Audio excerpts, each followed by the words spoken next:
តមកធ្វើការមួយពួកយើងក្នុងនាមជា Digital Marketing ហើយថ្ងៃនេះយើងចូលទៅហាងកាហ្វេថត concept បែប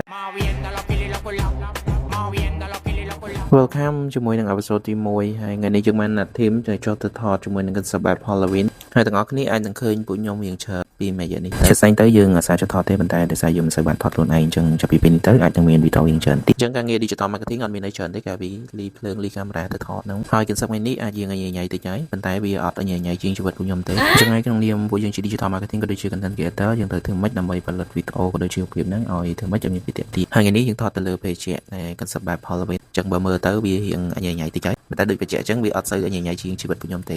ហើយថ្ងៃនេះយើងជួបជុំគ្នាទាំងមកពីរអញ្ចឹងtôiតែរៀបចំហើយtôiតែថតហើយវាអាចនឹងយូរដែរហើយថា plan យើងត្រូវទៅពីហាងតែឥឡូវហ្នឹងយើងបានតែមកហាងទេប៉ុន្តែដោយសារយើងចាយពេលថតទៅលើទៅរៀងនឹងច្រើនផងដែរហើយត្រូវយើងថតជាមួយនឹង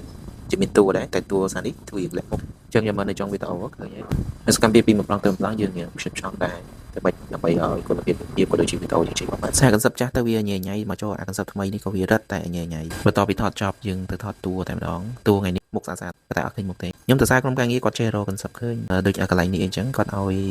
ខ្មោចហ្នឹងគាត់ផឹកទេបើតែជាផ្សេងទឹកខ្មោចហ្នឹងអត់មានមាត់ទេហើយនៅក្នុង concept ហ្នឹងដែរយើងព្យាយាមឲ្យតួយើងហ្នឹងញ៉ាំឲ្យបានច្រើនហើយតួយើងហ្នឹងក៏បានដូចចិត្តវាបាត់គួរយើងញ៉ាំឡោអញ្ចឹងបើមកវិញការងារថតថ្ងៃនេះវាជាផ្នែកមួយនៅក្នុងវិស័យ Digital Marketing ដែរអញ្ចឹងដើម្បីផលិត content បានដែលយើងចុះថតខ្លួនឯងហើយ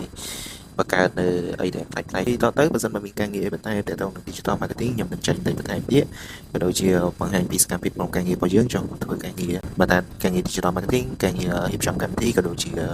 Can Media អញ្ចឹងវីដេអូថ្ងៃហ្នឹងមានតែប៉ុណ្្នឹងទេជួបគ្នានៅវីដេអូក្រោយបាយ